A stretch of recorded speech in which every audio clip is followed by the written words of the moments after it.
Para entrevistá-la, chamo o editor de conteúdo do Trip Transformadores, Rodrigo Vergara.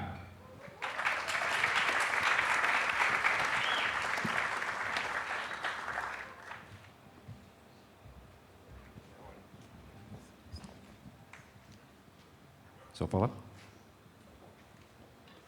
Boa noite. Boa noite. Bom, hoje nosso tema nessa noite é educação, e a gente achou que a história da Maria, que voltou para a escola já na idade adulta, né, e pôde testemunhar já com a sua personalidade formada e com todo o seu poder crítico, testemunhar e verificar a diferença que a educação faz na vida de uma pessoa, na sua própria vida. A gente achou que essa história merecia ser contada aqui. O fato dela ser a mãe do crioulo é só a cerejinha desse bolo muito gostoso que a gente vai saborear hoje. Conforme a gente já combinou, né Maria? Ela deixou que eu chamasse ela de Maria, viu?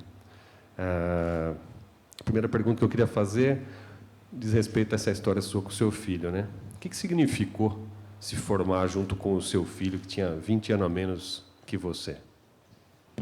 Aprendizado. Aprendi muito com aqueles meninos. Eu era uma senhora de quase 40 anos, fui colocada no primeiro B, onde tinham crianças de 14 a 17, 18 anos. Então, eu aprendi muito com eles. Eu entrei ali para aprender e aprendi muito. E o fato de ter estudado com meu filho foi uma coincidência assim, muito feliz, porque no dia que eu fui matricular o meu filho para fazer o primeiro colegial, ele sabia do meu desejo de estudar e que eu achava que não tinha direito à escola pública, porque na minha cabeça se passava que só os jovens e as crianças tinham direito, porque na minha periferia eu só via indo para a escola crianças, adolescentes, jovens, e eu não via pessoas de idade indo para a escola. E ele insistiu para que eu perguntasse se eu tinha direito. E eu perguntei e descobri que tinha direito e fiz uso desse direito. E foi uma felicidade muito grande a partir daí. Decidiu ali, na hora da matrícula mesmo. Decidi na hora, e a grande questão é que eu não tinha cursado o ensino primário, porque me foi negado pelas circunstâncias, e eu tinha que trabalhar na fábrica, tinha que ter o ensino ginasial. E aí eu também não pude, e eu fiz um artigo lá que apareceu, chamado Madureza Ginasial. E eu tinha esse certificado plastificado, porque eu tinha muito medo de perder, porque era a única joia que eu tinha. E a minha grande preocupação era, eu agora tenho direito, mas será que eu tenho direito com aquele certificado? E aí ele ficou guardando o lugarzinho na fila, porque era uma fila quilométrica, e eu fui buscar o tal do certificado plastificado, e uma surpresa muito boa, que a moça falou, mas a senhora tem direito? Faz favor, vem assinar sua matrícula. E foi muito bom. Foram 3 anos juntos, fizemos formatura com direito a beca, canudo, tudo que me foi negado na infância, na adolescência, o que se chamam da época certa, né? Eu acredito que chegou na época certa para mim, porque foi uma alegria muito grande. Qual a diferença da Maria antes e depois de voltar à escola? A diferença é que, antes de voltar à escola, eu tinha anseios, tinha desejos de fazer as coisas, mas eu não sabia elaborar, eu não sabia escolher caminhos. Era muito difícil para mim. E, a partir do momento que eu fui para a escola, eu tive uma escola muito boa, viu? Escola pública, numa região muito pobre, muito populosa, mas de professores maravilhosos. Eu quero, nesse instante, todos os meus professores, eu quero abraçá-los nesse instante, porque eles foram fundamentais na minha vida, porque eles viram em mim uma senhora com o filho de lado, estudando, e eles valorizaram tudo isso, me trataram com muito acolhimento, com muito carinho. Então, a diferença de mim antes e depois é que antes eu tinha essa essência, esse desejo, mas era muito difícil viabilizar, porque me faltavam instrumentos, né? E até para... eu sempre fui uma mãe muito presente. Eu via todos os dias o caderninho dos meus filhos, e hoje eu faço com meus netos que estão no meu entorno. E chegou uma hora que tinha lições que eu não conseguia ajudar. E aí uma frustração muito grande. Eu acredito que toda mãe, todo pai que não tem essas condições passam por isso. Então, a partir dali, eu me vi estudando junto com meus filhos, buscando juntos, aprendendo junto, que a gente se reunia no final de semana para estudar. E não era só eu e meus filhos, era eu, meus filhos e o primeiro B. Muito bom. Essa foi a diferença, porque antes eu não conseguia articular, eu não conseguia conviver, do ponto de vista de construir o conhecimento. Eu tinha anseio por ele, eu tinha desejo por ele, porque o meu pai plantou essa sementinha aqui. Antes de falecer, quando ele faleceu, eu tinha 8 anos, mas ele plantou em mim esse desejo de busca do conhecimento. Mas sempre foi muito difícil. E aí eu me vi, juntamente com meus filhos e os meus colegas de escola, porque agora eu tinha colegas. Eu era muito importante, eu me sentia inclusa na sociedade. Eu não era só uma dona de casa, eu tinha colegas de escola. Você acha que você teve um tratamento especial na escola? Se eu tive um tratamento especial? Não, não. E isso que foi bom, porque eu me senti igual. Tinha um professor que dizia, mas a senhora parece uma adolescente, porque eu brincava com os alunos, eu levava peça de teatro, eu fazia junto, festa junina eu dançava. E ele dizia, mas a senhora parece uma adolescente. Eu falei, mas eu sou uma colegial. O que você acha, Maria, disso que você falou, de ter a idade certa para aprender? Parece que você ouviu isso bastante, né? Eu ouvi. Inclusive, eu ouvi de uma senhora uma vez, o que você está fazendo com essa molecada? Por que você não vai para uma outra escola que tem suplência, que tem pessoas adultas? E eu ouvi de uma pessoa assim, vai para a escola X, porque lá você vai aprender. E se você não conseguir aprender, as mulheres lá, no intervalo, fazem crochê, tricô, faz uma porção de coisas assim, que você vai aprender alguma coisa lá. Aí eu falei, mas eu também quero aprender crochê e tricô, mas eu não quero só isso, eu quero mais. Né? Eu dizia, eu quero aprender a fazer redação, eu quero fazer redação bem feita. Mas eu não fui, eu não segui esse conselho, eu fiquei com a molecada mesmo. E como é que foi o passo depois? Porque isso tudo que a gente está falando é muito de um momento quando você retomou o estudo fundamental até, né? O ensino médio e tudo. Mas depois você foi bem além disso, né? Como é que foi essa experiência de voltar e depois ir para a faculdade e fazer pós-graduação? Como é que é essa experiência de terminar os estudos tão tarde? Como é que isso influenciou o segmento? Aí entra o trabalho dos nossos mestres, né? Porque eu tive professores que incentivavam a continuidade dos estudos, né?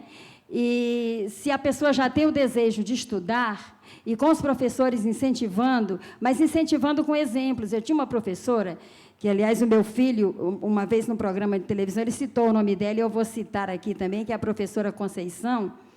Era uma pessoa que chegava na sala de aula e contava como é que estava sendo a vida dela na faculdade, cursos que ela estava fazendo, e ela falava de como era a faculdade, que era diferente, que o aluno, ela dizia assim, vocês têm que ir para a faculdade, lá vocês não precisam pedir licença para sair da sala.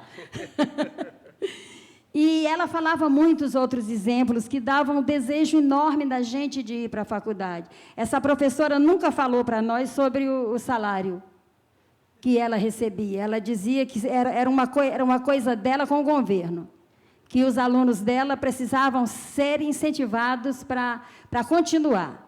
E que a alegria da vida dela era quando ela encontrava um aluno que tinha ultrapassado, quer dizer, fez pós-graduação, fez mestrado, doutorado, e ela dizia, pronto, esse me passou a perna, eu estou feliz.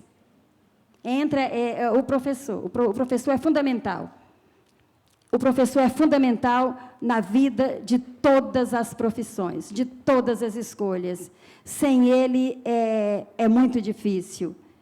Né? Agora, ser professor estar professor ou ser professor, é aí que mora a diferença.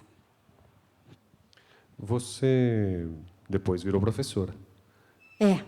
Pois é. E você encontrou alunos como você, interessados assim?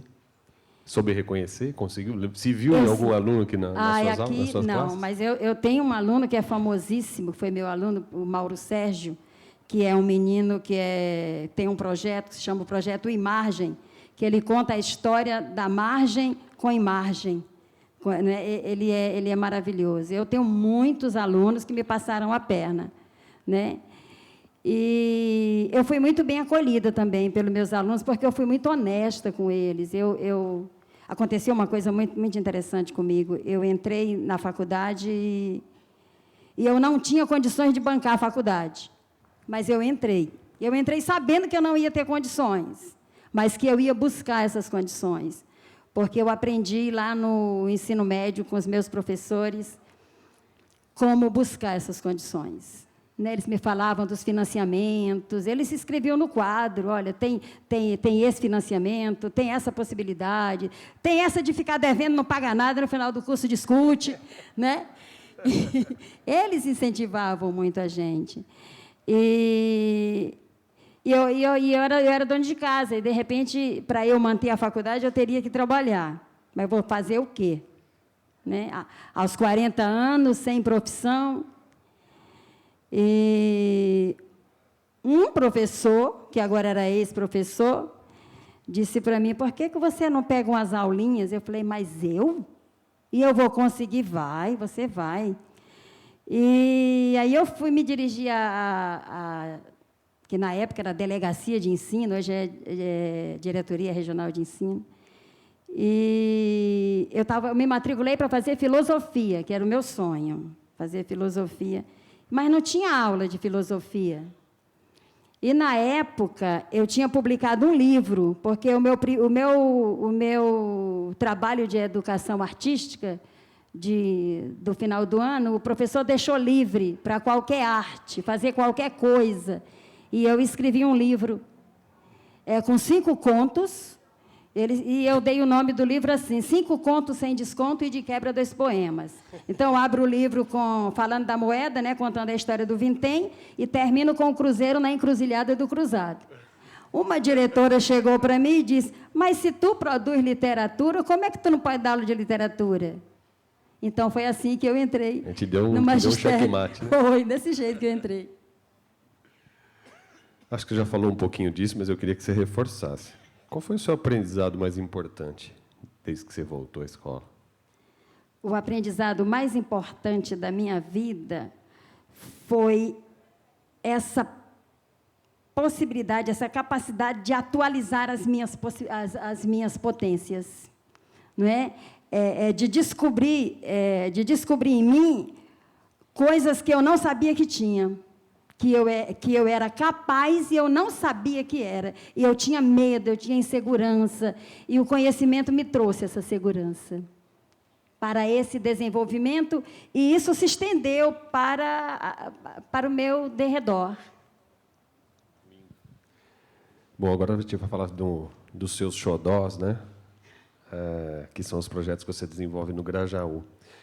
E, enfim, para que você falasse sobre eles, parece que a gente tem umas imagens, né, que ela trouxe para a gente, e a gente vai passando aqui enquanto a gente vai falando as imagens dos 2 projetos, e você pode citá-los e tudo mais e explicar. Mas eu queria que você construísse isso, já que você é uma escritora, literata, você construísse isso em torno de um fio condutor que falasse sobre de que forma esses projetos reproduzem tudo aquilo que você aprendeu. Porque a gente estava conversando aqui hoje, e você estava falando que muito do que você faz no projeto é tentar reproduzir aquilo do seu processo, né? Como é que isso acontece lá?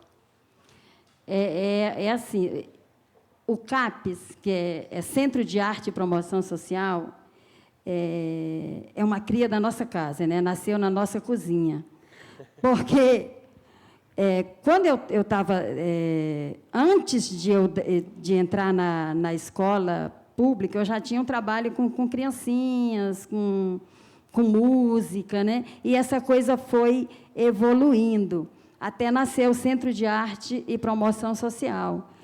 E o objetivo do Centro de Arte é promover o conhecimento, promover a arte, promover o conhecimento, e com o objetivo de trazer as pessoas para a roda de bate-papo sobre o conhecimento e tirar da clausura esse conhecimento e trazer para essa roda, né?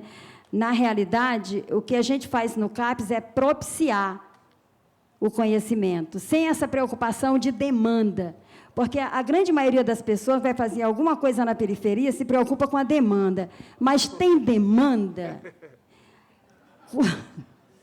Quando eu comecei com café filosófico no Grajaú, perguntaram, mas tem demanda? Café filosófico?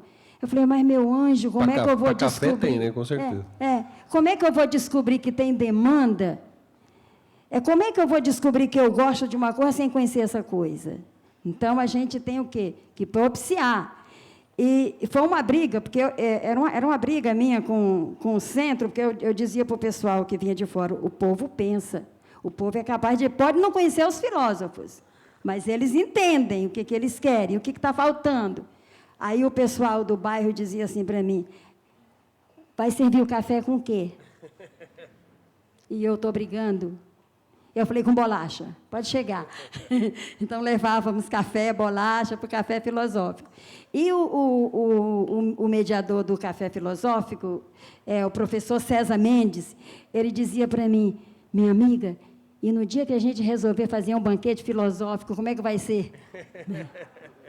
Complicado, né? Mas, assim, e assim, se eu não tivesse passado pela escola, pela universidade, eu acredito que eu não conseguiria viabilizar as coisas que eu viabilizo lá no bairro, porque nós temos, no primeiro sábado do mês, um bate-papo sobre neuroeducação, e a gente não tem essa preocupação de levar um especialista. Precisa convidar o Siddhartha, que está aí, para dar a palestra. A gente não tem essa preocupação. O que eu entendo de neuroeducação? Eu estou aprendendo nessa roda de neuroeducação. Mas, quando eu propiciei a roda de neuroeducação, eu não estou ali preocupada em formar neurocientistas, neuroeducadores, mas trazer o conhecimento para que o povo possa refletir, conhecer e saber que existe. Né? E depois do café filosófico, depois da neuroeducação, emendamos com o café filosófico. Muito bom. Difícil de digerir tudo isso, né? Muito bom, porque, assim, o professor César também ele é mediador desse evento, o Café Filosófico, ele não traz um tema preparado. Ele sempre chega perguntando qual é o tema. E tivemos um café filosófico em que tinham muitas domésticas e elas estavam inquietas com essa questão dos novos direitos do empregado doméstico. Então, o tema foi aquele. Então, pronto. Não tem nada preparado antes, né? E a gente não está preocupado com essa coisa. Será que alguém vai falar alguma besteira? A gente sempre pergunta, e o que é uma besteira? Né? O que é? Questão filosófica já. Pois é. E no segundo sábado, a gente tem um bate-papo sobre sustentabilidade, em seguida uma roda de poesia. E essa roda de poesia, o último evento nosso, nós tínhamos 106 pessoas. Não tem uma pessoa em destaque, não tem um microfone, é quintal da casa, é uma roda que eu, como mediadora, só faço dizer quem é o próximo. Qual a contribuição, quem vai contribuir? E aí o pessoal lá sentadinho do cantinho mesmo mostra o seu trabalho. E é nessa roda de poesia que nós fazemos os lançamentos dos livros, porque nós temos 2 editoras como parceiras, que é a editora da Gente, que eu publiquei meu livro pela editora da Gente, e a editora Filoquizar, né, que um poeta... É interessante essa história do poeta Márcio Ricardo, porque o Márcio Ricardo foi aluno da escola que eu trabalho até o ano passado. Ele tem 22 anos, aluno de EJA, e na escola que eu trabalho, eu criei um projeto que chama-se Escutando e Orientando. Eu ganhei uma salinha para ouvir os alunos, porque eu me inquietei muito com essa coisa de que o aluno não tem voz. Todo mundo fala e ele fica calado. Então, a salinha é para ele falar o que está angustiando o aluno. Porque o professor se angustia com o aluno, o diretor com a escola, e o pai com o filho, e o aluno... Será que ele não se angustia nunca? Não precisa ser ouvido? Né? E eu criei essa salinha, que chama-se a Salinha do Escutando e Orientando. Se vocês procurarem no site da Filoquizar, tem um relato de como começou esse trabalho e de como acontece. E os professores encaminhavam só problemas. E é ótimo, é isso que eu quero. Um belo dia, me chegam 2 jovens, encaminhados por uma professora do curso noturno, do EJA, e os alunos entraram os 2 juntos. Eu estou acostumada a atender só um de cada vez. Eu falei, mas, meus filhos, não é melhor um de cada vez? Não, nós queremos os 2. Então, fique à vontade. Do que se trata? Ficaram 45 minutos lendo poesia para mim. Eram poetas e não sabiam o que fazer. A grande angústia é o que fazer com a poesia. Eu falei, vamos para o CAPES, Centro de Arte e Promoção Social. Levamos o menino para a roda de poesia, para o café filosófico. Segundo eles, o café filosófico ajudou a eles a criar. Mudou o rumo da poesia dos meninos. E aí, a editora Filoquizar se encantou, que nós encaminhamos para a editora, e saiu o livro do menino, que se chama Felicidade Brasileira. No dia do lançamento, mais de 200 pessoas compareceram. Eu consegui coletar 106 assinaturas, eu não consegui mais porque eu levei o neto. Neto de 5 anos. Eu pedi assinatura e cuidava do neto. É um negócio... É tão bom, gente, vocês não imaginam como é bom cuidar de neto. Até porque ninguém tem mais força física para correr aos 63 anos, né?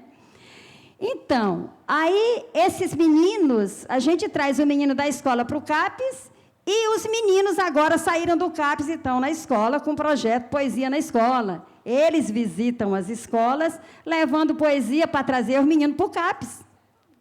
Está muito bom. E aí fecha o ciclo, né?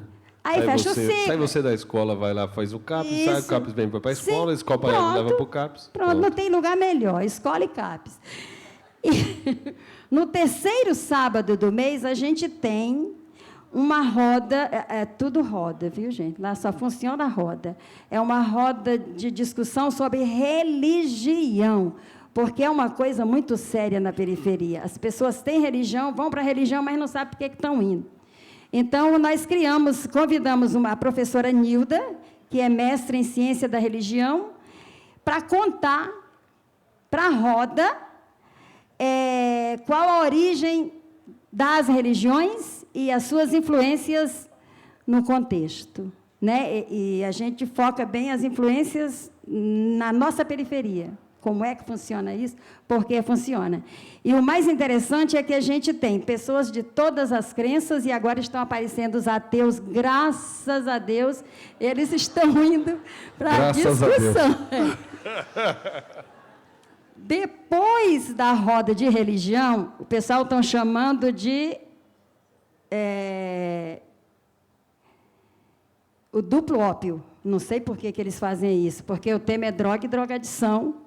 É possível uma reflexão. Depois da religião, a gente entra com droga e drogadição, e é só reflexão. O objetivo não é dar conselhos, não é pedir para deixar a droga. O nosso objetivo é propiciar uma discussão para se refletir sobre a droga e os seus efeitos no indivíduo e na sociedade. Bom, gente, se a gente deixar a Maria falando sobre o CAPES, a gente vai passar a noite toda aqui e vai ser muito divertido. Mas hoje era só para a gente ter um aperitivo dessa pessoa maravilhosa que fez uma transformação lá no entorno dela, né? E a gente vai ver muita gente hoje aqui falando sobre educação, gente que fez transformações incríveis nos seus entornos, e a gente percebe que todos nós temos esse poder, né? O Trip Transformadores tem muito a ver com isso, é isso que a gente está querendo trazer aqui hoje. Essa sensação de que, putz, fazendo, indo atrás, a gente consegue, de fato, transformar, às vezes transformar o entorno imediato, às vezes transformando até além disso. Eu queria pedir não só uma salva de palmas para a Maria, mas também para os homenageados, que a gente ouviu o nome todos deles, todo mundo tão quieto, né? E todos eles merecem um grande aplauso. Então, por favor.